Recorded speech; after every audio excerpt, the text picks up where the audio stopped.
Well, let's talk about Barcelona for a second. Now, in the year 2021, the football club had a terrible year, right? It was going through a lot of financial issues. But in 2022, it seems like a new light has emerged and the club is on the way to its recovery. Can that be the same case for the Circuit Barcelona-Catalunya with these new Formula One cars? Every single year, we've come to Barcelona and said, well, it could be a dull race, but there is an air of excitement this time around with the exciting battle between Red Bull and Ferrari, Leclerc and Verstappen, and also the prospect of a good race here at the Circuit de Barcelona-Catalunya. But there's also other things to be excited for, which is exactly what we're going to discuss right here on the Inside Line F1 podcast and Pitch to Podium. So, without any further ado, let's begin.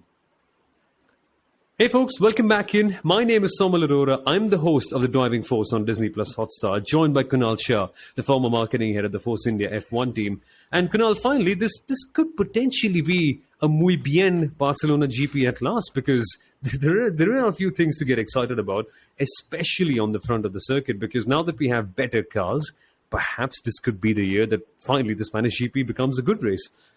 Absolutely. You know, Formula One's always been testing at Catalonia, the venue of the Spanish Grand Prix, has always been a great testing venue. But this time it's also going to be a test for the 2022 regulations. So, we've seen historically overtaking is extremely difficult, at the Circuit de Catalunya. And the question that will be asked is, the 2022 regulations will be challenged. Can the drivers follow? Can they overtake? There are two DRS zones. So that's, of course, one of the many stories that will be the talking point of the season, Soumil, right? And, we've had a break, but year on, we have two double-header races. So it's going to be Spain and Monaco, then a break, and then something else. I don't remember the races at the top of my head. I just know that I'm going to be working. But Spain, it's like going, it's always touted to be like, hey, this is where the season actually starts in Formula One, isn't it, Soumil? Yeah, exactly. New upgrades. It's properly the first race of the European leg. Now, we have raced in Imola before, that is correct, but this is the circuit where the teams properly bring their upgrades for the first time. And wow, Kunal, there's so many of them. Mercedes are apparently touted to bring an upgrade. The same can be said for Alfa Romeo. Aston Martin apparently have a whole new car, and Ferrari for the first time this year also are going to have a big upgrade coming up. It's like, as you rightly mentioned, a whole new year altogether, and the pecking order could be completely different to what we saw previously. Absolutely. And, the key part here for everybody listening in is teams constantly will be bringing testing upgrades this weekend, much as they've been doing it before, but the bigger upgrades are expected. And, they'll say this is the start of the European leg of the season, but the irony is that we actually raced in Imola a couple of races ago as well. So, but the truth is that Spain is where they will bring in all the upgrades, because it's also further into the season than, say, Imola was, Soumil, right? And the best way to keep a track of all the upgrades, in my view, of course, is the Friday and Saturday show and tell sessions that Formula One has now started. And then following somebody like an Albert Fabrega on Twitter, who is extremely good in sort of, explaining what the upgrades are, who's brought in what. Even the AMUS, the German, Formula One publication that they have, that's pretty good as well. And, last year, Checo Perez said, I'm new to Red Bull. It'll take me 5 races before actually I can go in and win. And he actually won at the 6th one, right? Spain is the 6th round of the season. So, of course, for Checo Perez, it could be one of those, sixth time lucky kind of thing. But he's not the reason why I'm stating this. Talking of upgrades, Ferrari said we are not bringing upgrades to our car for the first 5 races. And Spain is where their big upgrades are expected to come in.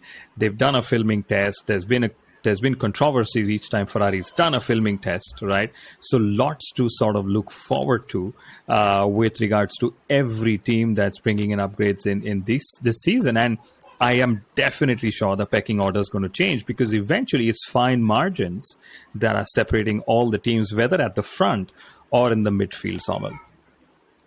Yeah, absolutely. And it's going to be a big test for Formula One in general as well, because let's look at it this way.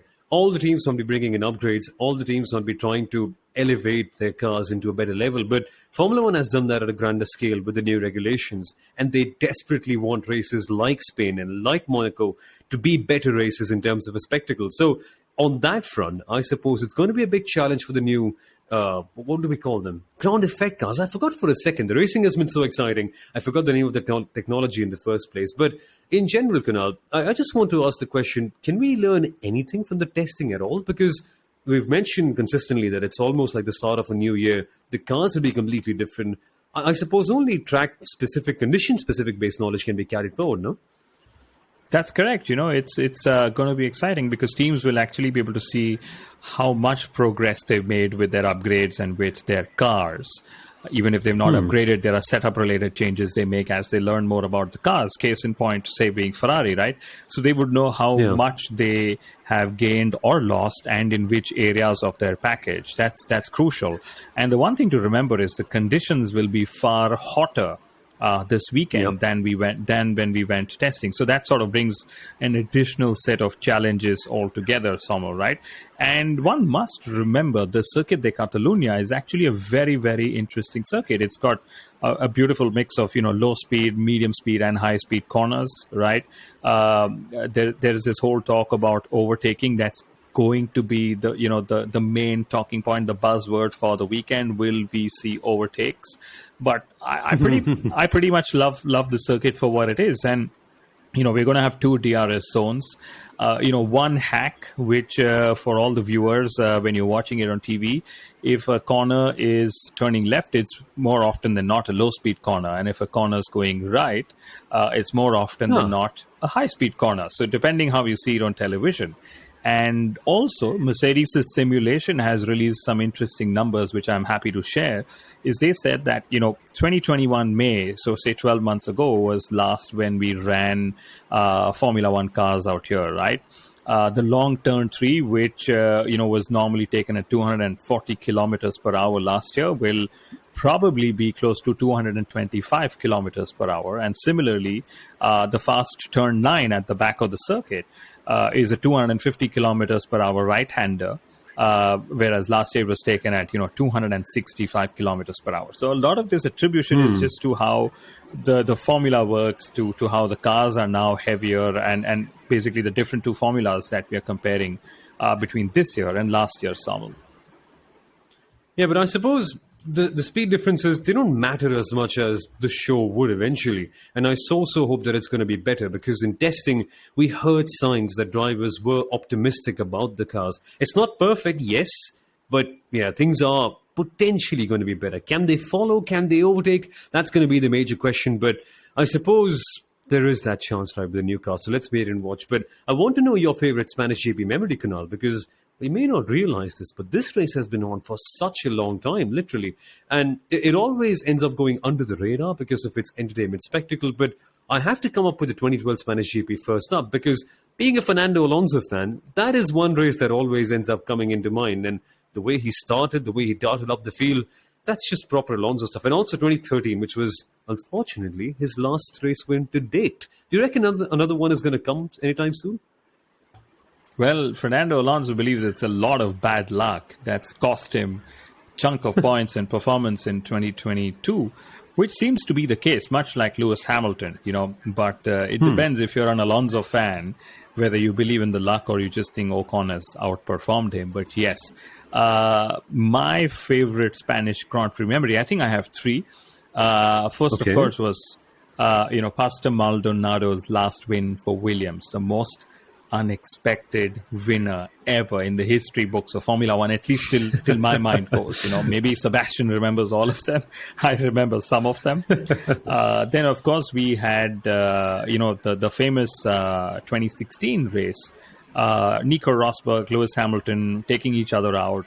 I think it's still not, fans still haven't decided who took who out, but that doesn't matter. Max Verstappen scored his maiden Formula One win while making a debut for Red Bull Racing. And Soumil, back then, the Inside Line F1 podcast was very much around. And Mithila and I had predicted that Max Verstappen would win that weekend, and he actually won. We were shocked.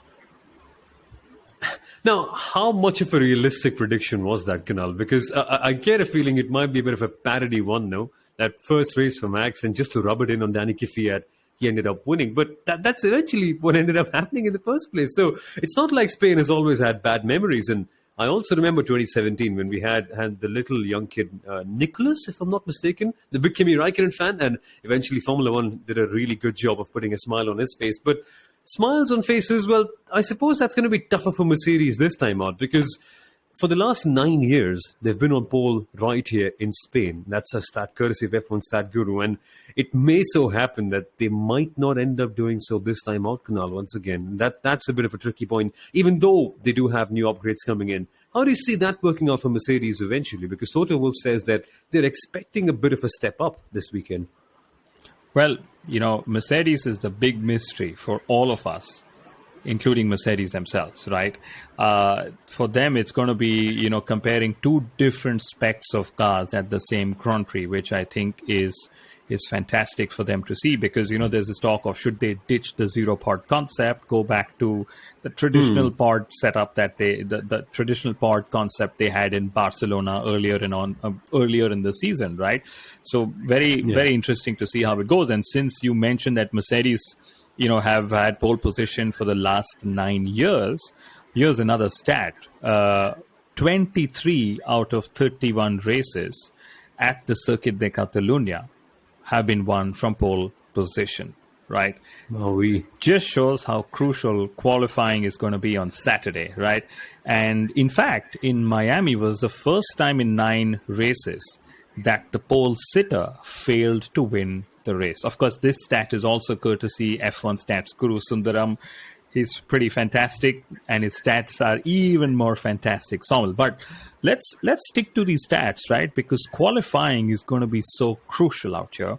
And so is, we've heard this whole tire management thing, which sort of pisses people off when you talk about it, drivers sitting and waiting for others to make a mistake. But even in qualifying at Barcelona is one of those circuits where you have to manage tires, because sector 3, which is the last sector, lots of slow corners, drivers can make up a lot of time there, right? Which means that if you attack sector 1 in qualifying, as you should, then your tires might overheat by the time you get to sector 3. So drivers will be looking to, sort of make that compromise as well, that let sector 1 go a little bit so you are able to maximize your car's performance in sector 3. So yes, the bottom line is qualifying is going to be extremely crucial. And I love this about Barcelona because it's been labeled as a technical circuit, and this is exactly why it is so technical. You've got to manage these aspects about tire management, about passing, about the slow corners, and it just makes it such a driver challenge as well, Kunal, the third sector, because it is frustrating. It's almost annoying to drive that part of the circuit, but that's where you kind of differentiate between the good drivers and the great ones, don't you? And that's what we saw in Miami as well. That notorious little Formula E sector that we mentioned, it might be frustrating, but seriously, that's a big point of discussion all the way through. But I want to talk about Lewis Hamilton here for a second, because over here, Hamilton has the joint record with Michael Schumacher for 6 wins, the most for any driver at this particular circuit. He's won here for 5 years in a row. This is just going to be a crash back down to earth, especially when you consider that his teammate George Russell, he's been on a streak of 5 top 5 finishes in a row. Will that streak continue, Kunal? And will he rub it in Hamilton's face once again? I suppose it's possible, because the way he's been going about, he seems like the one who's mastered this car and Lewis hasn't. This is the same discussion we had when Leclerc and, Vettel happened, where we said Leclerc is just loving the fact that he's racing for Ferrari and he's thinking race by race, whereas Vettel was thinking more on a championship level. It's probably the same thing at Mercedes as well. Russell's just loving the fact that he's a Mercedes driver, finally. And Lewis is like, oh my God, but this is not the Mercedes I know. Mercedes is always technically the most comfortable team at the front, etc., right? But what you mentioned about Lewis winning 5 years in a row actually is an interesting memory as well, because we spoke of Verstappen's win on Red Bull Racing debut, right? And that was 2016. Basically, 2017 onwards, it's only been Lewis Hamilton winning at Circuit de Catalunya, right?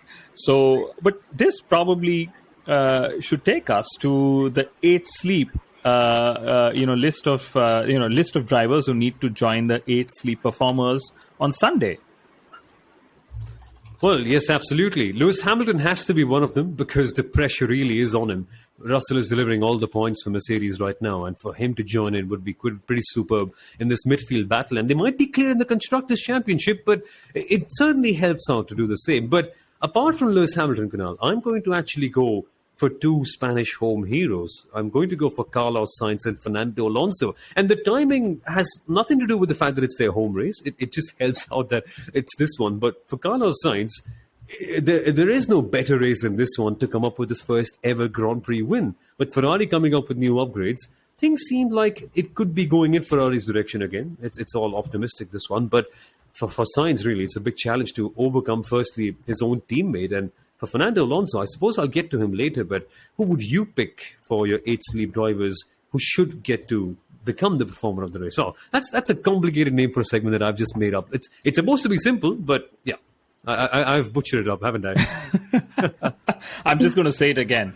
Drivers who need to join the list of 8 sleep performers on this Sunday. My pick, Soumil.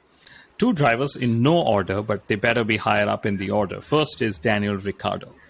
God knows what's happening to his season at McLaren. 2022 was supposed to be a reboot, new car, new concept, supposed to be, mastering everything that he's known to be a master of, but that's not been happening, right? Of course, also challenges at McLaren, first race, horribly off the pace, last race, issues all the way from qualifying, etc., right? But hey, at the end of the day, Lando's the one who's been scoring all the points when, one has to. And I have an interesting Lando Norris stat here, right? And this is for all those who love Formula One and love maths. Lando's last 3 finishes have been 7th, 5th, and 3rd. Okay, so if you're the one who knows how to count down in odd numbers, you probably know who could be on the top step of the podium this Sunday, especially if math trends sort of remain, right? And then, of course, the second driver who who's on my list is Mick Schumacher. And Mick Schumacher, as odd as it may sound, has finished only in odd positions in races he's actually finished at. So he was 11th in Bahrain, he was 13th in Australia, he was 17th in Imola, and 15th in the USA. I love the wordplay, Kunal. I really do. So what will it take for Mick Schumacher to finish in first, perhaps? Because someday, right? I suppose if there's one circuit where he can do it, maybe Barcelona, because that's where his dad holds the record for the most amount of wins. Again, I'm just speculating. I'm just dreaming about that. It's too much of a long shot right now, but well, that's a fun little stat that's just popped up. But speaking of Schumacher and that battle in the midfield, I mentioned a second ago that I will talk about Fernando Alonso, but I will come to that after a quick break. We're back right here. Okay, folks, welcome back to the Inside Line F1 podcast. Thanks for waiting for that small little break right there. And we've got to talk about Fernando Alonso because I mentioned that he's going to be a part of the list of 8 sleep performers who need to become the top drivers of this weekend. And for Alonso, he's been absolutely decimated by Esteban Ocon this year. And Kunal, I think you mentioned that Alonso might claim it to be bad luck. Some might claim it to be Ocon not performing him. But coming into Spain, there's no better time for him to go out there and have a good weekend. And we discussed recently on the Miami GP review with Steve Slater that perhaps the time could be coming to an end for Fernando Alonso. So if there's something that kickstarts his season, I think it has to be a couple of good results. And right now, Ocon is having the better run of the grass. I can't remember a teammate who has so comprehensively outclassed Fernando Alonso in his Formula One career, right? And Same. Ocon is, of course, standout, especially the last race in Miami. He went from starting dead last. He went from not, in fact, qualifying to, finishing in the points. Interestingly, Ocon has finished in the top 8 in every race he's actually finished, as has Valtteri Bottas, right? So very interesting stats out there as well. But yes, home, El Matador, home race, Spanish fans. Fernando is the original poster boy of Formula One in Barcelona. Could that trigger first good luck and then, of course, the continued good performances for him and Alpine, Soumil. Wow, that's actually got me wondering, Kunal. Will the Spanish fans be out here in blue or red this time out? Because now Carlos Sainz is in a properly good car, but the love of Fernando Alonso never dies. So what color are they going to be wearing this weekend? Even that's one big thing to watch out for. Well, I'm wearing blue and I'm wearing red. So my heart, I would go with blue if I was to be at Barcelona. I would. So in fact, Barcelona was also one of my first races that I reported from as an accredited media journalist several years ago. Yes, but lots of lovely memories of staying in Granollers and eating at the circuit and loving all the media facilities, etc., Saumil. And I suppose the weather also reminds you quite a fair bit of Mumbai, but that's a topic for later on. We have to speak about some other new entrants into this field right now. And Nick de Vries, Kunal, is going to be driving for Williams in FP1. And we've been talking consistently of this podcast on Williams perhaps looking for options other than Latifi, because obviously they're not getting any returns over there. But to my mind, this just looks like the first proper Formula E to Formula 1 crossover.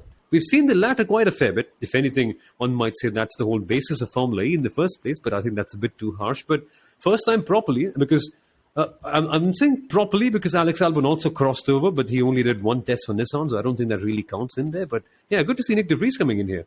Especially the fact that Nick de Vries is the reigning Formula E world champion ever since Formula E became a world championship from this season as well. So I think it's fantastic to see Nick get a break in Formula One. Yes, it's a part of a mandatory rule that's from this season. You have to have at least two rookie driver outings in FP sessions in 2022, and this is for every team, right? So Nick is going to be one of the two, or at least one right now for Williams. But keeping all the rules and stuff aside, just the fact that Williams will be able to gauge Nick de Vries versus Nicolas Latifi in pretty much the same car, same track, same session, all of that. And that's going to be very good comparative data for them. And remember, these two drivers actually fought for the Formula 2 championship a few years ago, where de Vries actually ended up beating Latifi to the title, Soumil. So I am very excited to see de Vries out there. Yeah, indeed. And who knows what might happen a few years down the line. But de Vries doing so well, having won the Formula 2 championship before Formula E, it seems like he would be a good candidate for Williams sometimes in the future. So let's wait and watch to see how that plays out eventually. But we have to talk also about the battle at the top, because with Williams, yes, it's exciting, but it's at the lower half of the field. And the top half of the field, Kunal, the exciting part is there's just not much more to add to Leclerc versus Verstappen. At this stage, the only thing we can say about them is just sit back and relax and watch them fight, which I think is the best recipe for any good Formula One season, in my opinion. It is, and I actually have two things to add. First is some interesting numbers on Latifi as well. So each time Latifi has finished a race in 2022, he's either finished 14th or 16th. That's it. There are no other numbers. Okay, that what? is. That's interesting. Yeah, and the second thing that I said I would add is I would probably add a couple of tenths to Leclerc's pace if I could, because after seeing Ferrari start the season as they did, Red Bull sort of become the fastest car. We saw they were not so challenged in the last couple of races, but for that battle to continue to be a battle and not like continue to be close to a battle, there is a difference in the two.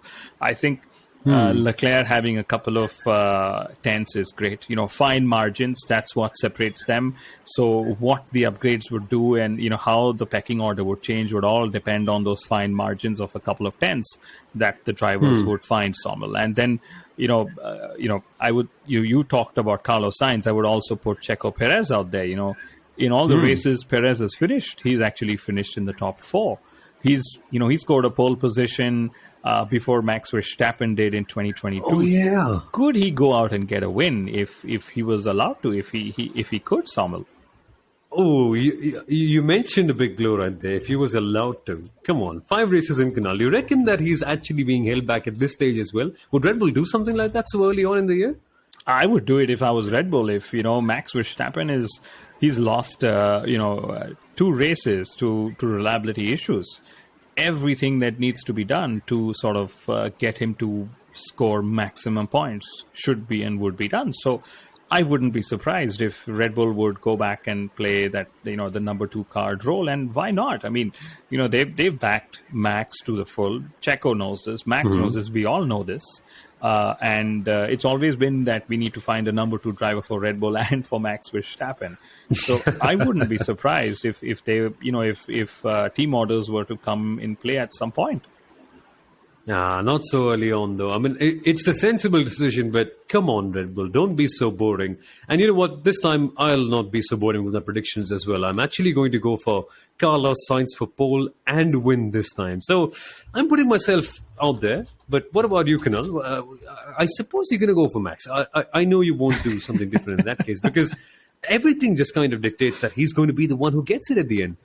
Yeah, it's tough to look away from Max. He's got this momentum going on. He's driving like he's always driven, and I think it would be a Ferrari on pole, but Max to win. That's my feeling. But more than anything else, I think the battle between the top 2 drivers or top 3 drivers will be a lot closer. And I also think Mercedes would have closed in on the gap that they are sort of sitting in between, but not enough to go and battle for a podium finish unless something goes wrong there. So, yeah, I've given a very convoluted, very complicated prediction, but just doing some reading. But hey, it's early days in the week. And if you guys have some predictions you want to share with us, go ahead and tweet at us. Absolutely, and let us know what your thoughts are. But folks, thank you so much for watching and listening to this particular episode of the Inside Line F1 podcast. We'll be back with more for the Spanish GP race review and also other coverage of all the other races. So stay right here. And in case you want something else to listen to, go check out a Miami GP review with Mr. Steve Slater, the voice of F1 back in Asia. So that's all for now, folks. See you soon. Have a good time. Enjoy the weekend.